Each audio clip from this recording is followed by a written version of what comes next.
want you to know how glad we are that you're all here. We've been planning this, Fred Jr. especially, of course, for weeks now, and my mother has been part of it too, and she wanted me to send her greetings to all of you who knew her. Her spirit is strong and her mind is strong, but her body hasn't been strong for a long time.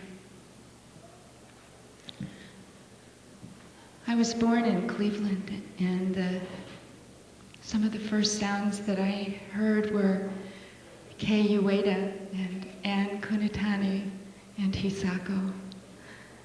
And they were some of the first people I knew too. One of the first things that I remember seeing was the floor and my father's feet and a yellow pad in his hand, dangling. I didn't see the other hand because it was on the phone. My mother was in the other room in a hospital bed because she had polio. But my dad kept working, and people kept going in and out like they are today, and it made it fun for us all. It was really exciting. I remember playing on top of the truck that had the speakers on it where we'd go out and make announcements and play music all over town. We were outside of the Carioca, which was another place I loved.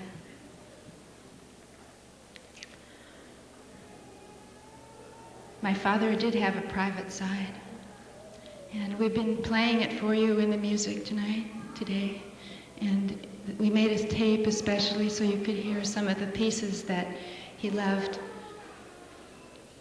from the time he first discovered music when he was in college. He taught us to love music too. We played records until they wore out. Paul Robeson and the Weavers. And later, of course, Joan Baez. He was one of the best readers that I've ever heard. He read aloud to us for hours. One time when he was home for 6 months, every night he'd read to us. And a few Thanksgivings ago, we were trying to remember how many books he read to us. We were walking in the park, Fred and my dad and I.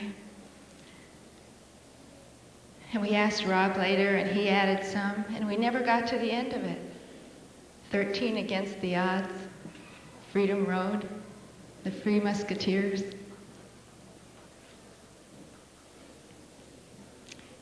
He loved poetry very much too, and when I was older, he taught me to love poetry by reading it to me aloud. As you know, he was a great actor, and of course he was a great director. And he was actually an extra in a movie in college, and it was one of the reasons that he was so thrilled to talk to Luis and with the possibility of making a movie about Caesar. And it's one of the reasons that we would like to have the Memorial Fund have to do with the film, so that he can be in the movies himself, finally. He also wrote poetry and prose, and we want the Memorial Fund to bring some of that writing to you, because it's very good.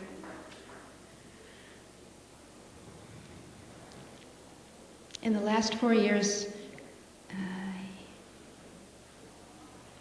he had Alzheimer's, and he knew it was coming. We didn't believe it, but he knew it was coming. And so, over the 4 years, he began to fade. But he didn't fade away entirely until the end.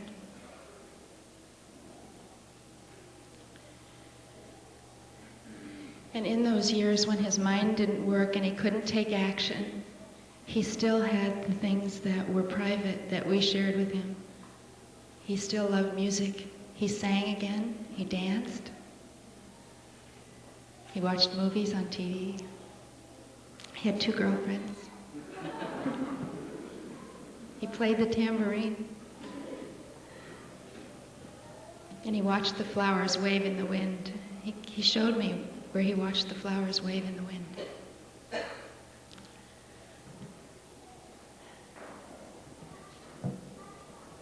I'd like to read just a little bit of a poem that was written by one of his favorite poets, whose name was John Donne, and he wrote in the 16th century in England.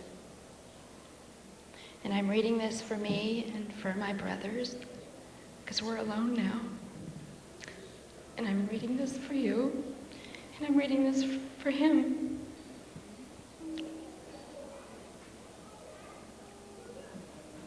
All other things to their destruction draw. Only love hath no decay. This no tomorrow hath, no yesterday.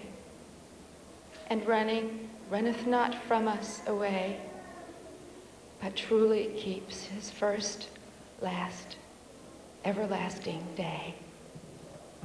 Thank you. Thank you very much for coming.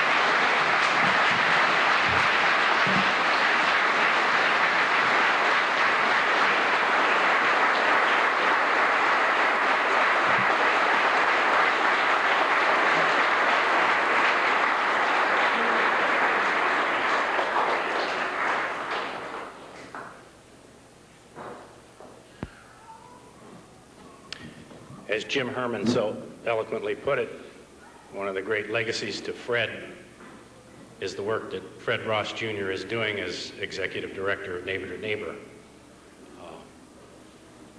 It's been my privilege to help Fred in his work for the past few years.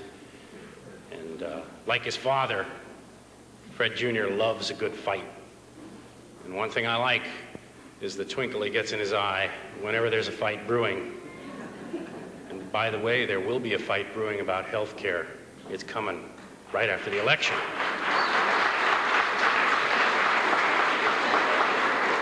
So I want to introduce my really special friend, Fred Ross.